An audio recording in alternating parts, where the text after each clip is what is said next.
नमस्कार सारे महत्वाकांक्षी अभ्यर्थी वन्य दर्शकों, स्वागत है आप सबका ग्रोथ मोड यूपीएससी के यूट्यूब प्लेटफॉर्म पर। विशेष श्रृंखला के 36वें उपाख्यान में मैं हूं आपके साथ ध्रुव जानी। इस विशेष श्रृंखला के तहत हम लोग प्रति सप्ताह एक महत्वपूर्ण कानून का अध्ययन करते हैं। आज भी एक ऐसे महत्वपूर्ण कानून का अध्ययन में करना है। आज दिन तक इस श्रृंखला के तहत हमने संभवतः 35-36 जो कानून है उनका अध्ययन कर लिया है और आज ये प्रोबेबली 37th है, नॉट 36th। आज इस पर्टिकुलर उपाख्यान में हम लोग ट्रांसजेंडर्स के जो अधिकार है उनके अधिकारों का रक्षण करने वाला जो कानून है जो कि केंद्र सरकार के द्वारा थोड़े ही समय पहले लाया गया है उसका अध्ययन करेंगे। बहुत ही महत्वपूर्ण कानून है क्योंकि अपने आप में जो ट्रांसजेंडर्स है, जो जिसे हिंदी में विपरीत लिंगी कहते हैं या कई स्थानिक भाषाओं में उन्हें इजड़ा भी कहते हैं, वो कम्युनिटी बहुत ही प्रताड़ित रही है, उनका शोषण हुआ है पिछले अगर समय में देखें, यानी कि अगर ऐतिहासिक समय देखें तो इस कम्युनिटी को, इस पूरे समूह को बहुत ही भेदभाव का सामना करना पड़ा है। तो अब यह भेदभाव को खत्म करने की बात इस अल्ट्रा मॉडर्न एज में तत्कालीन जो वस्ती है या जो आबादी है पूरे विश्व की वो कर रही है और इसी के लिए यहाँ सरकारों को भी ऐसे नए नए लेजिस्लेशंस लाने पड़ रहे हैं। तो ऐसे ही भारत का एक है जो कि इन ट्रांसजेंडर्स पर्सन्स के जो अधिकार है, प्रोटेक्शन ऑफ राइट्स की बात करता है और ये कानून जो है वो 2019 का है। देखना है सेम शेड्यूल से हम लोग देखेंगे, सेम एजेंडा से देखेंगे। सबसे प्रथम इंट्रोडक्शन व बैकग्राउंड की बात होगी, फिर बाद में ऑब्जेक्टिव्स व इंपॉर्टेंट प्रोविजंस की बात होगी एंड आफ्टर दैट अगर इसकी कोई टिकाए है, अगर इसका कोई महत्व है तो उसको भी यहाँ देखा जाएगा, जाना जाएगा। शुरू करेंगे। जैसे आपको मालूम है कि ये बुक के ऊपर आधारित ये हमारी श्रृंखला है। बहुत ही महत्वपूर्ण बुक है जो कि सर अलेक्जेंडर जॉर्ज के द्वारा लिखी गई है और मात्र संधि सेवा एवं अन्य प्रतियोगिता परीक्षा के लिए ही विशेष करके डिज़ाइन की गई है। बहुत ही अच्छी बुक है और यहाँ प्रति कानून के बारे में बहुत ही हमारी जो समझ है उसे भी बढ़ाने का ये काम करती है। देखेंगे, शुरू करेंगे इंट्रोडक्शन से। 2-3 बिंदु देखने हैं, जो बिंदु आपके सामने स्मार्टर की जो है रूप में तैयार है, ताकि यह इन चीज़ों को समझने में हमारा समय भी बर्बाद ना हो और प्रिसाइसली यह चीज़ों को समझा जा सके। शुरू करेंगे 1 by 1। It's a nascent law of Indian parliament passed in 2019, यानी कि अति ज़रूरी, नेसेंट यानी कि अति ज़रूरी, जो समय की मांग हो। अगर कोई ऐसा कानून है तो उसे नेसेंट कहते हैं, अगर ऐसी कोई चीज़ है तो उसे नेसेंट थिंग कहते हैं। And it is passed in 2019 by Indian parliament. Act dedicated to protecting rights of transgenders, जिसका जिक्र मैंने किया। ट्रांसजेंडर्स जो विपरीत लिंगी कहते हैं जिन्हें, और स्थानिक भाषाओं में उन्हें इजड़ा भी कहते हैं। अगर डेफिनेशन की बात करें इस कानून के तहत तो any person whose present gender does not match their gender of birth. Yes, कोई भी व्यक्ति जिसका वर्तमान जो लिंग है वो उसके जन्म के लिंग के साथ जो है मैच नहीं होता तो उसे ट्रांसजेंडर की श्रेणी में रखा जाता है, उन्हें ट्रांसजेंडर गिना जाता है। Historically the community has faced discrimination, yes, and यह डिस्क्रिमिनेशन जो है वो बहुत ही जो है बड़ी तादाद में रहता था। उनको समाज जो है वो एक्सेप्ट नहीं करता था और उनको एक प्रकार से मार्जिनलाइज कर दिया गया था काफ़ी जो है सदियों तक।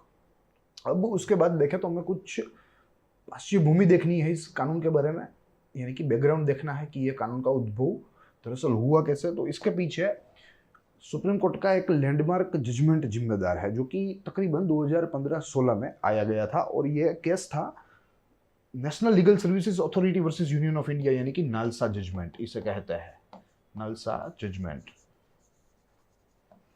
जिसके तहत सुप्रीम कोर्ट ने ये ऑब्जर्व किया कि भाई जो ट्रांसजेंडर्स है वे अपने आप में थर्ड जेंडर है और उनके लिए यह थर्ड जेंडर का प्रबंधन किया जाए और उनके लिए एक प्रकार से, जैसे हम लोग देखते हैं कि अब जो जेंडर डिस्क्रिप्शन है उसमें अब 3 ब्लॉक्स आते हैं, ठीक है। तो ये यहाँ सुप्रीम कोर्ट के जजमेंट्स है वो अब धीरे धीरे शुरुआत हुई है। सबसे प्रथम बार उनको एक प्रकार से मान्यता प्राप्त दी गई है। अभी भी कानूनी मान्यता नहीं है, वैसे यहाँ लिखा है बाय लॉ, मगर ये अभी भी कानूनी नहीं है। सुप्रीम कोर्ट ने दिशा निर्देश दिए हैं, फिर धीरे धीरे कानून का निर्माण हुआ, उसका लागू हुआ, फिर बाद में उनको एक प्रकार से यह पहचान कानून के द्वारा मिली है। तो इसकी वजह से जो ट्रांस राइट मूवमेंट्स चली आ रही थी पिछले काफ़ी दशकों से, उनको एक प्रकार से फ्यूल मिला सुप्रीम कोर्ट के जजमेंट से and the demand was growing consistently. और इस डिमांड के कंसिस्टेंट ग्रोइंग के प्रेशर से सरकार को वर्ष 2019 में, आखिरी वर्ष 2019 में यह कानून के साथ आना पड़ा। And they finally passed law to foster and protect rights of transgender people. तो यहाँ सुप्रीम कोर्ट के जजमेंट से ये जो है कानून का निर्माण हुआ, ऐसा हम लोग यहाँ निष्कर्ष निकाल सकते हैं। ये जजमेंट था national legal services authority versus, जैसे यहाँ हमने देखा, यूनियन ऑफ इंडिया यानी कि भारतीय संघ का, और उसमें सुप्रीम कोर्ट ने ये चीज़ें ऑब्जर्व की।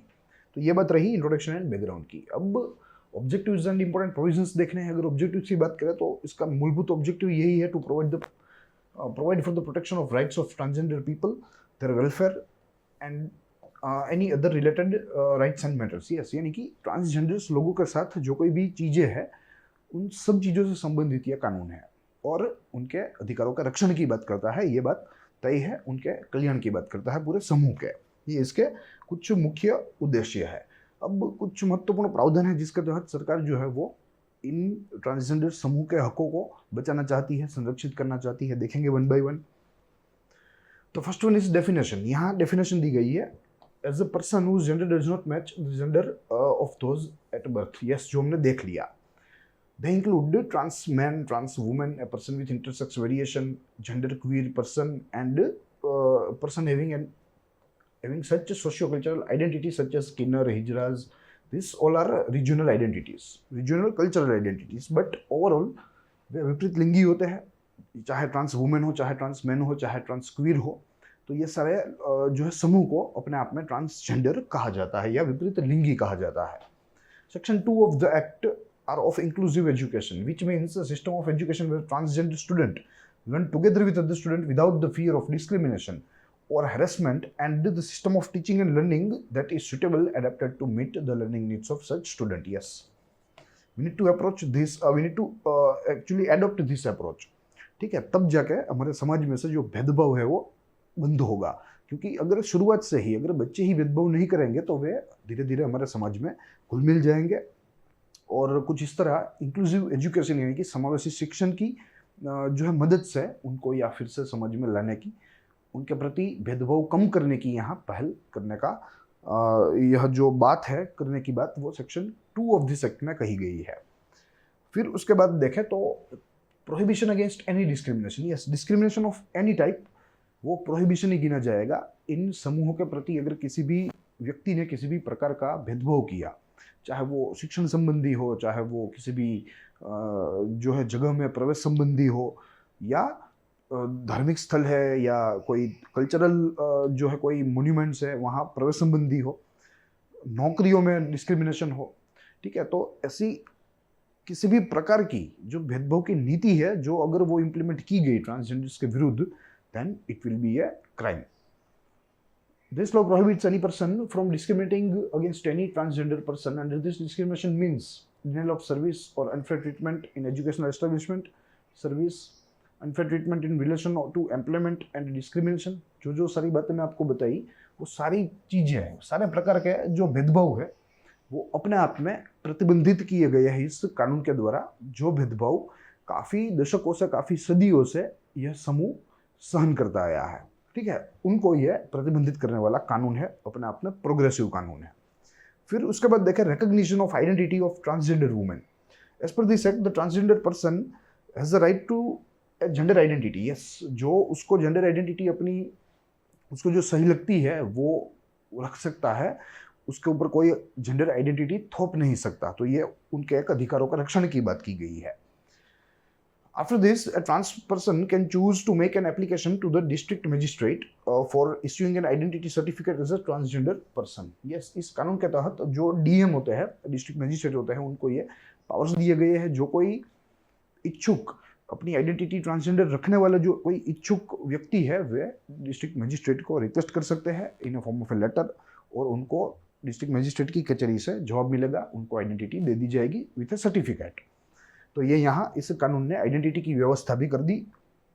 कानूनी तौर पर जो मान्यता मिलनी चाहिए, जो पहचान को, वो पहचान यहाँ दे दी गई है। फिर उसके बाद welfare measures by government. Yes, government तो लेती ही आ रही है, उनके लिए स्कीम्स, उनके लिए काफ़ी प्रकार के कल्याणकारी जो प्रोग्राम्स होते हैं, जो योजनाएं होती है, गवर्नमेंट उसका सहारा लेकर पूरी कम्युनिटी के अपलिफ्टमेंट के लिए काम कर रही है। The act prescribes that the government should take appropriate steps to secure the full and effective participation of the transgender community and their inclusion in society. Yes, government should work at its full capacity to include transgenders in a mainstream society. और ये act further सरकार जो होती है उनको direct करता है। The act also mandates that the government must take steps for the rescue, protection and rehabilitation of transgender person who need the same. Yes, अगर कोई पीड़ित प्रताड़ित है और उनको केयर की ज़रूरत है, उनको किसी भी प्रकार की वामथ की ज़रूरत है, तो सरकार को उनके लिए भी व्यवस्था प्रबंधन करना होगा। Education, social security and health.